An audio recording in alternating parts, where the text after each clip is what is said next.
এটা হচ্ছে ultrasonic. Ultrasonic এক্সপেরিমেন্টে আমাদের দুটো পার্ট রয়েছে। একটা পার্ট হচ্ছে ডিস্টিল ওয়াটারের মধ্যে আল্ট্রাসনিক ওয়েভের ভেলোসিটি বের করা।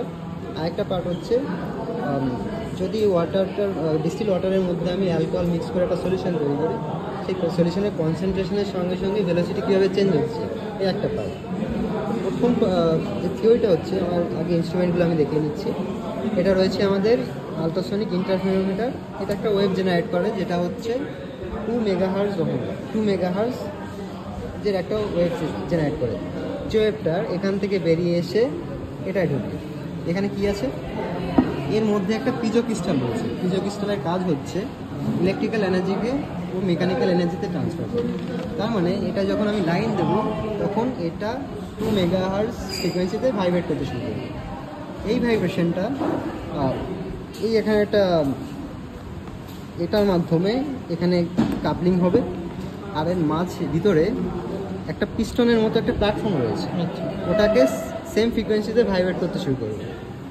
এটা গেল এই পার্ট। এইবার এই যে পার্টটা রয়েছে, এখানে একটা পিস্টনের মতো রয়েছে, যার সামনে রয়েছে সিমিলার একটা প্ল্যাটফর্ম, আর এখানে রয়েছে আমার স্ক্রু গেজ, যেটার মাধ্যমে এই প্ল্যাটফর্মটাকে আমি আপ বা ডাউন করতে পারি এটা ঘুরিয়ে। এইবার যদি আমি এটাকে এর মধ্যে রেখে দিই, তখন আমার মাঝের যে পিকচারটা আসছে, পিকচারটা এরকম অনেকটা। ফার্স্ট অফ অল যদি আমি এটা অফ করে রাখি, ওয়েবটা নেই, এখানে সলিউশন কিছুই নেই, এখানে একটা প্ল্যাটফর্ম, এখানে একটা প্ল্যাটফর্ম রয়েছে, যেটাকে আমি এটা দিয়ে এর ডিস্টেন্সটা ভ্যারি করাতে পারি। এখন এর মধ্যে যে এখন রয়েছে বায়ু মাধ্যম রয়েছে, এয়ার মিডিয়া, একে আমি প্রথমে ডিস্টিল ওয়াটার দিয়ে ফিল করব।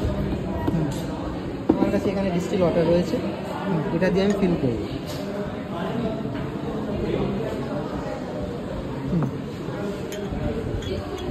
পুরোটা বলার দরকার নেই, হালকা ফাঁকা থাকলেও চলবে।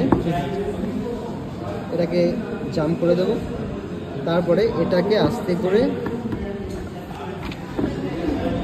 এটাই কি টেবিল 1-এর ডাটা, এটাকে টাইট করে দেবো। ইনস্ট্রুমেন্টটাকে অন করে দেবো। এটা একটু টাইম লাগে, পজ কর।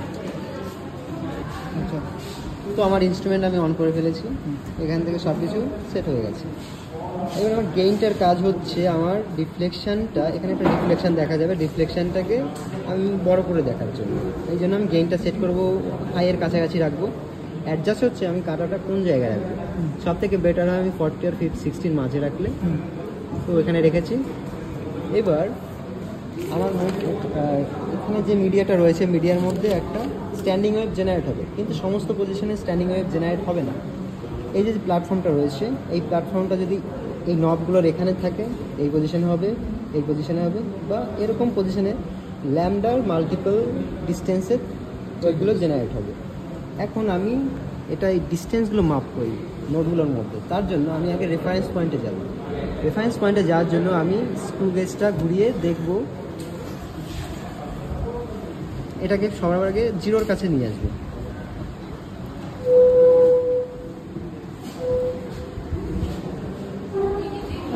এবার রেফারেন্স পয়েন্টটা সেট করার জন্য আমার আগে একটা ফার্স্ট ডিফ্লেকশনটা আমি দেখব। আরেকবার অ্যাডজাস্ট করে নিচ্ছি আমি। এই একটা ডিফ্লেকশন হলো। ডিফ্লেকশনের মানে হচ্ছে আমার যে এই প্ল্যাটফর্মটা রয়েছে, এই প্ল্যাটফর্মটা সামহাওয়ার এই নোডের কাছাকাছি রয়েছে। ব্যাস, আমি এই পজিশনে এখানে যে রিডিংটা আছে, লিনিয়ার স্কেল রিডিংটা নেব, প্লাস সার্কুলার স্কেল রিডিংটা নেব, এবং এর ফর্মুলা ইউজ করে আমি টোটাল রিডিংটা নিয়ে নেব। এই টেবিল 1 একবার দেখা এরকম করে নিয়েছিস। আমার টেবিল 1 আসছে। এই যে রিডিংটা আছে, নাম্বার অফ ডিফ্লেকশন, এটাকে আমি রেফারেন্স নিচ্ছি।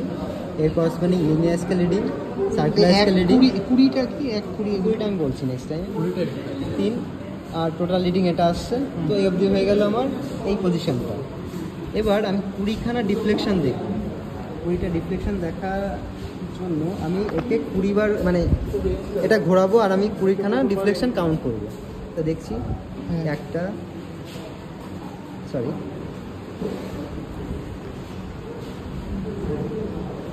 এগুলো কি রিফ্লেকশন হচ্ছে? একটু পজ কর। আমি ডিফ্লেকশন কাউন্ট করব।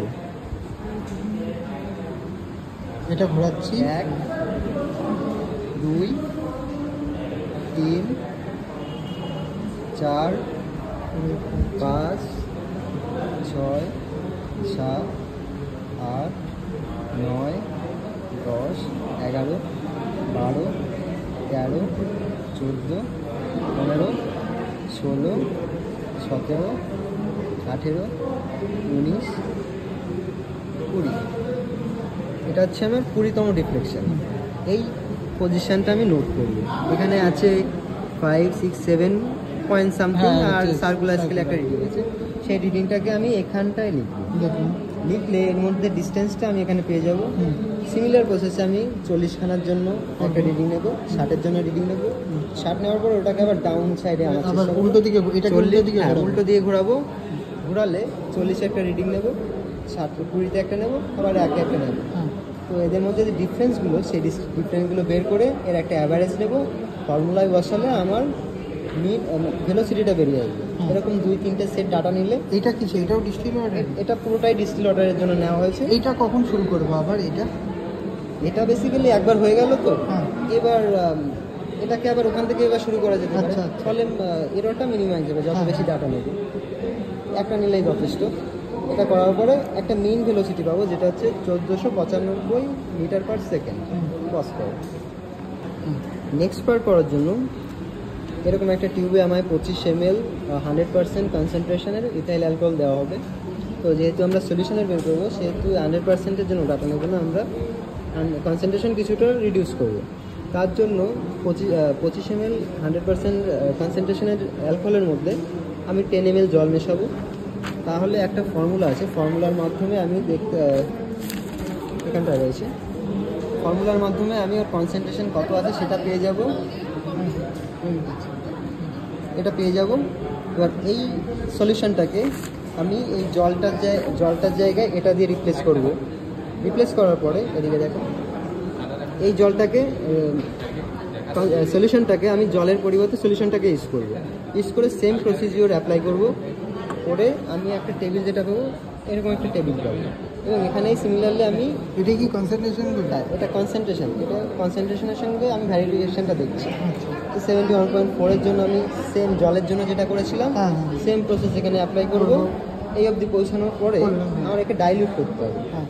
তো আবার এখানে যে সলিউশনটা নিয়েছিলাম তার 25 ml এখানে নেব, তার সঙ্গে সামান্য জল মেশাবো, কত ml মেশানোর পরে আমার যে আবার যে ফর্মুলা আছে, ফর্মুলার মাধ্যমে কনসেন্ট্রেশন কতটা এলো সেটা এখান থেকে পেয়ে যাব। পেয়ে গেলে সেম প্রসেস আবার অ্যাপ্লাই করব। কিন্তু তার জন্য কিছু প্রিকশন রয়েছে, যেটা হলো এর মধ্যে যে যদি সলিউশনটা লেগে থাকে গায়ে, তো কনসেন্ট্রেশন ভীষণ হাই, ফলে আমি যখন পরে সলিউশনটা দেবো তার কনসেন্ট্রেশন অনেকটা চেঞ্জ হয়ে যেতে পারে, ফলে মেজারমেন্টে প্রচুর এরর আসবে। তার জন্য এটাকে প্রথমে আমার ডিস্টিল ওয়াটার দিয়ে পরিষ্কার করতে হবে, তারপর টিস্যু পেপার দিয়ে ওটাকে মুছে হেয়ার ড্রায়ার দিয়ে শুকিয়ে নিতে হবে পুরো, যাতে ওর মধ্যে এডিশনাল আগের কোনো সলিউশন না থাকে। তারপরে আমি যে সলিউশনটা তৈরি করেছি সেটাকে এখানে মধ্যে দিয়ে পুরো প্রসেসটা আবার রিপিট করব। তবে হ্যাঁ, এখানে আরেকটা পোর্শন রয়েছে, সেটা হলো আমি যে সলিউশনগুলো তৈরি করছি সেই সলিউশনগুলো আমার স্পেসিফিক গ্র্যাভিটি কত আছে সেটা বের করতে হবে। তার জন্য এই যে বোতলটা রয়েছে গ্র্যাভিটি বোতল, এখানে 25 ml সলিউশন নিতে হবে। যেমন এখানে ফর এক্সাম্পল 71.4% সলিউশনের 25 ml নিতে হবে। নিয়ে এর ওয়েটটা নিতে হবে, এটা দিয়ে ওয়েটটা নিতে হবে। নেওয়ার পরে সলিউশনটা থেকে বোতলের ওয়েটটাকে বিয়োগ করতে হবে। হ্যাঁ। আর সলিউশনের পরিবর্তে ওখানে পিওর ওয়াটার নিয়ে একবার মেপে নিতে হবে। মেপে নেওয়ার পরে যে ওয়েটটা বেরোবে সেটা থেকে বোতলের ওয়েটটা বিয়োগ করতে হবে। এবার এই দুটো রেশিও করলে আমি এই ফর্মুলার মাধ্যমে স্পেসিফিক গ্র্যাভিটি পেয়ে যাচ্ছি। এই পার্টটাকে সাইমেলটেনিয়াসলি এর সঙ্গে করতে হবে। হ্যাঁ, এই পার্টটা করার সাইমেলটেনিয়াসলি এটাও করতে হবে, কারণ একবার ডাইলিউট করার পরে আমি আগের সলিউশনটা ফিরে পাবো না। এই হচ্ছে বেসিক আমার প্র্যাকটিক্যালটা। এখান থেকে দুটো গ্রাফ আছে, মানে একটা গ্রাফেই দুটো গ্রাফ করতে হবে। একটা হচ্ছে ভেলোসিটি কীভাবে চেঞ্জ হচ্ছে, আর একটা হচ্ছে কম্প্রেসিবিলিটি কীভাবে চেঞ্জ হচ্ছে। ব্যাস।